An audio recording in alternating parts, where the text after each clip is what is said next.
बिस्मिल्लाहिर्रहमानिर्रहीम। नाज़रीन, मैं हूं जावेद बलोच और ईद उल फितर के इस मौका पर तमाम अहले वतन को ईद की खुशियां मुबारक हों। आज जो चीज़ें डिस्कस होंगी इस वीलॉग में, इस वीडियो में, वो सियासी जो भूचाल आने वाला है ईद के बाद, उसके मुतल्लिक बात होगी। तमाम सियासी जमातों को सुप्रीम कोर्ट ऑफ पाकिस्तान की तरफ से ये कहा गया है कि वो एक प्लेटफार्म पर इकट्ठे होकर ये फ़ैसला करें कि इलेक्शन फ्रेमवर्क क्या होगा, इलेक्शन की तारीख़ क्या होगी और इलेक्शन के इनेकाद के हवाले से जो है वो क्या लाहे अमल इख्तियार किया जाता है। क्योंकि सुप्रीम कोर्ट की तरफ से ये 14 मई को इलेक्शन कराने की तारीख दी गई थी, लेकिन यूँ लग रहा है जैसे 14 मई को इलेक्शन नहीं होंगे। और फिर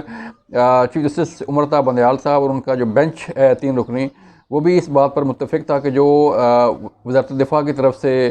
अटॉर्नी जनरल की तरफ से और इलेक्शन कमीशन की तरफ से जो रिपोर्ट पेश की गई और जो एक आम शहरी की तरफ से दरख्वास्त दी गई है कि इंतखाबात जो हैं वो एक ही वक्त पर होने चाहिए, इनके सूबाई और कौमी असम्बली के इंतखाबात एक ही वक्त पर हों तो ज़्यादा बेहतर है। इस मौक़िफ़ को, इस सज़ा को जो है वो सुप्रीम कोर्ट ने कंसिडर किया है और इसी चीज़ को आगे बढ़ाते हुए जो है वो सुप्रीम कोर्ट की तरफ से तमाम सियासी जमातों को नोटिस जारी किए गए थे, जिसमें ये कहा गया था कि तमाम सियासी जमातें जमा हों, मशावरत करें और उसके बाद जो है वो सुप्रीम कोर्ट को आगाह करें कि वो क्या चाहती हैं, इलेक्शन कब होना चाहिए और इलेक्शन फ्रेमवर्क जो है वो क्या होना चाहिए। इस सिलसिला में तमाम सियासी जमातों को नोटिस भी जारी किए गए। सियासी जमातों के अकाबरीन जो लीडरशिप है वो सुप्रीम कोर्ट ऑफ पाकिस्तान में हाज़िर भी हुई और अपना अपना अपना मौक़िफ़ भी पेश किया। ऑलमोस्ट तमाम सियासी जमातें जो हैं वो मुत्तफिक हैं कि इंतखाबात एक ही वक्त पर होने चाहिए, यानी कि अक्टूबर या इससे पहले सितंबर में ये इंतखाबात कराने के लिए ऑलमोस्ट तमाम सियासी जमातें मुत्तफिक हैं। लेकिन जो सियासी भूचाल आने वाला है वो ये है कि तहरीक इंसाफ के जो चेयरमैन हैं इमरान खान साहब, जो उन्होंने मुशावरत की है, जो उनके मुतल्लिक हमारे ज़राए बता रहे हैं कि वो किसी भी सूरत अक्टूबर तक इंतखाबात को ले जाने में इत्तफ़ाक़ नहीं रखते। उन्होंने जो बातचीत की है अपने जो सियासी काबरीन हैं उनके साथ जो मुशावरत की है, उससे ये लग रहा है कि खान साहब जो है वो ये चाहते हैं कि मई ना सही तो जुलाई में जो है ये इंतखाबात हो जाएं और चाहे एक ही वक्त में हों, लेकिन जुलाई से आगे जो है इंतखाबात ना बढ़ाए जाएं। लेकिन असम्बलियों की मुद्दत जो है वो जुलाई में नहीं बल्कि अगस्त में ख़त्म होगी। अगस्त, सितंबर और अक्टूबर, ये 3 माह हैं इलेक्शन करवाने के हवाले से। लेकिन इसके साथ साथ जो चीज़ें डेवलप हो रही हैं वो ये हो रही हैं कि इमरान खान साहब जो है वो ईद के बाद ये प्लान कर रहे हैं कि अपने वोटर्स को मोबिलाइज़ करने के लिए जो है वो सड़कों पर निकला जाए, अपने वोटर्स को जो है वो उनके साथ मुशावरत करने के लिए उनके पास जाया जाए। चूँकि इमरान खान साहब की तरफ से जो है वो पंजाब के तमाम सीटों के लिए जो पार्टी टिकट हैं वो भी जारी कर दिए गए हैं। मीन के तहरीक इंसाफ की मुकम्मल तैयारी है कि वो किस तरह उन्होंने इलेक्शन लड़ना है और किस तरह जो है वो चीज़ों को आगे लेकर बढ़ना है। लेकिन इसके साथ साथ तहरीक इंसाफ ने जो टिकटों की तकसीम की है उसके अंदर भी अच्छे खासे इख्तलाफात जो है वो पाए जा रहे हैं। कई ऐसे लोगों को टिकट दिया गया जिनकी पार्टी के लिए कोई कुर्बानियाँ नहीं हैं और कई ऐसे लोगों को नज़रअंदाज कर दिया गया है जिनकी तहरीक इंसाफ के लिए उनकी बड़ी कुर्बानियाँ भी हैं और उन्होंने खान साहब का काफ़ी साथ भी दिया है। चाहे अपना जेल बरो तहरीक हो, चाहे कोई जलसे जुलूस हों, चाहे कोई और चीज़ें हों, तो उसमें अच्छा खासा जो है उनका कंट्रीब्यूशन था,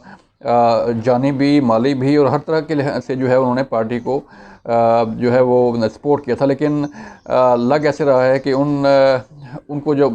इग्नोर किया गया है तो उसमें भी अब धड़ेबंदी बनना शुरू हो गई है। यानी कि अगर तहरीक इंसाफ का हम जायज़ा लें तो कई ऐसे लोगों से हमारी बात हुई, स्पेशली इन टिकटों की तकसीम के वाले से, कि वो इंतहाई मायूस नज़र आ रहे हैं और उन्होंने खान साहब पर काफ़ी तनकीद भी की। अंदरूनी खाना जब अपनी निजी महफिल में बैठते हैं तो खान साहब को मतलब ये कहा जा रहा है, इन जो लीडरशिप है कि वो खान साहब जो है वो ज़्यादती करते हैं उन कारकुनों के साथ, जो है उनको प्रेफर करते हैं उन लोगों पर जिनके पास माल है, जिनके पास लॉबिंग है, जिनके पास जो है अप्रोच है। तो उन कारकुनों को नज़रअंदाज कर दिया जाता है, उन लीडर्स को नज़रअंदाज कर दिया जाता है जो तहरीक-ए-इंसाफ के चेयरमैन इमरान खान साहब के साथ और पार्टी के साथ लायल होते हैं और खड़े रहते हैं। तो ये चीज़ें मुख्तलिफ़ अज़ा से हमें देखने को मिल रही हैं। लेकिन जब ईद के बाद 27 अप्रैल को ये तारीख़ होगी सुप्रीम कोर्ट में, तो देखना ये है कि क्या तमाम सियासी जमातें एक नुक्ता पर इकट्ठी हो सकती हैं, क्योंकि जमात इस्लामी के अमीर सिराजुल हक साहब भी मुतहर्रक हैं और वो ये चाहते हैं कि तमाम सियासी जमातें मिलकर जो है वो फ़ैसला करें। और ये सबसे बड़ी अहम बात यह है कि तहरीक-ए-इंसाफ के सिवा तमाम सियासी जमातें जो हैं वो एक ही वक्त पर इंतखाबात कराने के लिए तैयार हैं, लेकिन जब तक तहरीक-ए-इंसाफ तैयार नहीं होगी उस वक्त तक बात आगे नहीं बढ़ेगी।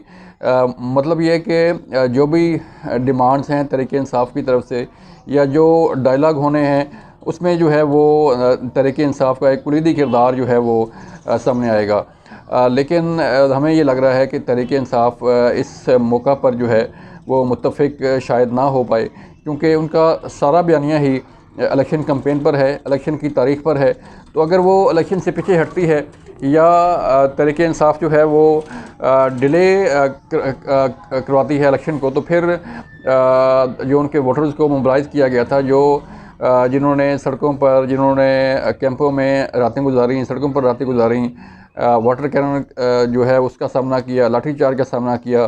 गिरफ़्तारियों का सामना किया, तो ऐसे वर्कर जो हैं, जो पढ़े लिखे वर्कर्स हैं तहरीक-ए-इंसाफ के, शायद वो इसे कबूल ना करें। जो ओवरसीज़ पाकिस्तानी हैं दुनिया भर में, जो तहरीक-ए-इंसाफ के बड़े सपोर्टर्स हैं, वो शायद ये कबूल ना करें कि इंतखाबात जो है वो एक ही वक्त में हो या इंतखाबात जो है वो डिले कर दिए जाएँ। तो ये वो सूरत हाल है जिससे सियासी तौर पर तहरीक-ए-इंसाफ को शायद नुकसान पहुंच सकता है। सियासी तौर पर तहरीक-ए-इंसाफ का जो बयानिया है वो उससे पीछे हटते हुए तहरीक-ए-इंसाफ या उसके चेयरमैन को जो है वो अच्छी खासी तनकीद का सामना करना पड़े। लेकिन अगर हम देखें पीडीएम जमातों में, तो मौलाना फजल रहमान साहब जो है वो बिल्कुल तैयार नहीं है कि तहरीक-ए-इंसाफ या किसी और से मुज़ाकरात करेंगे, क्योंकि वो चाहते हैं कि अक्टूबर में ही इलेक्शन हो। अब अक्टूबर में जो है वो क्यों बार बार कहा जा रहा है कि अक्टूबर या इसके बाद इलेक्शन हो। दो चीज़ें हैं, एक तो सदर मुमलिकत डॉक्टर आरिफ अलवी की मुद्दत जो है वो ख़त्म हो रही है सितंबर में, और फिर चीफ़ जस्टिस उमर अता बंदयाल साहब की जो मुद्दत है, उनका टेन्योर है वो भी ख़त्म हो रहा है सितंबर में। तो यूँ ये दोनों शख्सियात जो है वो अपना टेन्योर ख़त्म करेंगी, और फिर एक नया चीफ़ जस्टिस जो है, जो कादी फ़ाइज़ ईसा के मुतालिक कहा जा रहा है कि सबसे सीनियर मोस्ट जज सुप्रीम कोर्ट के कादी फ़ाइज़ ईसा हैं, तो वो अगले चीफ़ जस्टिस से पाकिस्तान हो सकते हैं। तो इस तमाम सूरत हाल में फिर जब असम्बलियों की मुद्दत ख़त्म होगी, तो फिर डॉक्टर आरिफ अलवी जो है वो एक निगरान प्रेसिडेंट तो होंगे, लेकिन उनके पास कोई इख्तियार नहीं होगा, कोई ऐसा इख्तियार नहीं होगा कि वो किसी को नुकसान पहुंचा सकें या पीडीएम जमातों के ख़िलाफ़ कोई कार्रवाई आगे बढ़ा सकें जिससे जो है वो न किसी को नुकसान हो या सियासी तौर पर जो है अपना कोई रोल प्ले कर सकें। तो ये वो चीज़ें हैं जो तहरीक-ए-इंसाफ भी देख रही है, ये वो चीज़ें हैं जो मुस्लिम लीग नून की गवर्नमेंट भी देख रही है, पीडीएम की जमातें भी देख रही हैं। तो लग यूँ रहा है कि हर दो सूरतों में इलेक्शन जो है वो सितंबर से आगे ले जाया जाएगा, यानी कि अक्टूबर में ये इलेक्शन हो सकता है। लेकिन अगर हम ज़मीनी हक़ाइक़ का अंदाज़ा लगाएं और उसको देखें, तो ये इलेक्शन हमें जुलाई या अगस्त में होते हुए नज़र आ रहे हैं, क्योंकि दबाव इतना है, सुप्रीम कोर्ट की तरफ से भी बार बार तारीखें दी जा रही हैं, और अगर बार बार हुकूमत की तरफ से इसको इग्नोर किया जाता है तो फिर मामलात ख़राब हो सकते हैं। क्योंकि लास्ट वीक आपने देखा कि डीजी ISI और डीजी मिलिट्री ऑपरेशन जो है, उन्होंने भी सेक्रेटरी डिफेंस के साथ आकर ब्रीफिंग दी थी इस मोअज़्ज़ज़ बेंच को सुप्रीम कोर्ट में, और उन्हें कौमी सलामती के अमूर से मुतल्लिक़ आगाह किया था कि किस तरह डिप्लॉयमेंट हो रही है, किस तरह ऑपरेशन हो रहे हैं और किस तरह जो है वो चीज़ें चल रही हैं। तो उसमें न सिर्फ चीफ जस्टिस पाकिस्तान की तरफ से उनका मौक़िफ़ तस्लीम किया गया, बल्कि उन्हें सराहा गया कि उन्होंने किस तरह जो है वो आके ब्रीफ़ किया। अल्दो चीफ जस्टिस पाकिस्तान जो है वो अनाइड हैं कि उनकी तरफ से जो तारीख दी गई थी उस पर इलेक्शन नहीं करवाए जा रहे। लेकिन अगर रियलिटी देखी जाए और अगर ज़मीनी हक़ाइक़ देखे जाएँ तो उन्हें भी इदराक है कि मुल्क के अंदर जो सूरत-ए-हाल है वो किस तरफ जा रही है और किस तरफ उसे जाना चाहिए। लाइक माशी सूरत-ए-हाल है, इसी तरह जो इंटरनेट बेस्ड सेपरेशन हो रहे हैं उसके मतलब भी उन्हें आगाह किया गया। तो उनको भी इदराक है, क्योंकि चाहे कोई सुप्रीम कोर्ट का जज हो, चाहे एक आम शहरी हो, वो भी पाकिस्तानी है और उनका भी इतना ही मोहब्बत है पाकिस्तान से जितनी कि किसी आम शहरी को या किसी और शख्स को होती है। तो इसलिए ये सारे स्टेक होल्डर जो हैं वो मिलकर जो है वो पाकिस्तान की सालमियत और पाकिस्तान की बका के लिए अपना रोल प्ले करने के लिए तैयार हैं। अब देखना ये है कि तारीख़ कब आती है, लेकिन तारीख़ जो है हमें लग रहा है कि इसी आइंदा चंद दिनों में एक नई तारीख़ जो है वो इलेक्शन की आने वाली है, जिस पर सबको मुत्तफ़िक होना पड़ेगा और सब लोग अपनी अपनी जो है वो इनपुट देने के बाद, अपना मौक़िफ़ देने के बाद जो है वो बात को आगे बढ़ाएंगे जो ही ये तारीख़ आती है। लेकिन इससे पहले 27 अप्रैल बड़ी अहम डेट है। आप याद रखिएगा कि 27 अप्रैल को जो है ये चीज़ें बड़ी अहम होनी है। और फिर एक और बड़ी जो इंतहाई तशवीशनाक चीज़ सामने आई है कि सुप्रीम कोर्ट की तरफ से ये ऑर्डर किया गया था कि जो सुप्रीम कोर्ट अदालती इस्लाहाती बिल है उस पर सुप्रीम कोर्ट ने अमल दरामद रोका था। लेकिन मुश्तरका इजलास से ये बिल 10 अप्रैल को पास हुआ था और 20 अप्रैल यानी कि 10 दिन पूरे होने के बाद 21 अप्रैल को इसका बाकायदा नोटिफिकेशन जारी कर दिया गया है। यानी कि ये अदलिया इस्लाहाती बिल जो है वो एक कानून की शक्ल इख्तियार कर गया है। आल्दो इस पर अमल दरामद नहीं हो सकता जब तक सुप्रीम कोर्ट ऑर्डर ना करे और सुप्रीम कोर्ट में ये केस जो है वो उससे कोई क्लियर वर्डिक्ट सामने ना आए। लेकिन फिर भी एक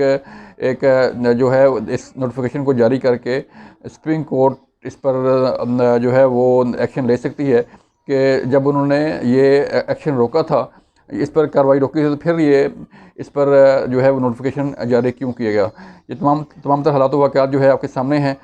अपना ख्याल रखिएगा। अल्लाह हाफ़िज़।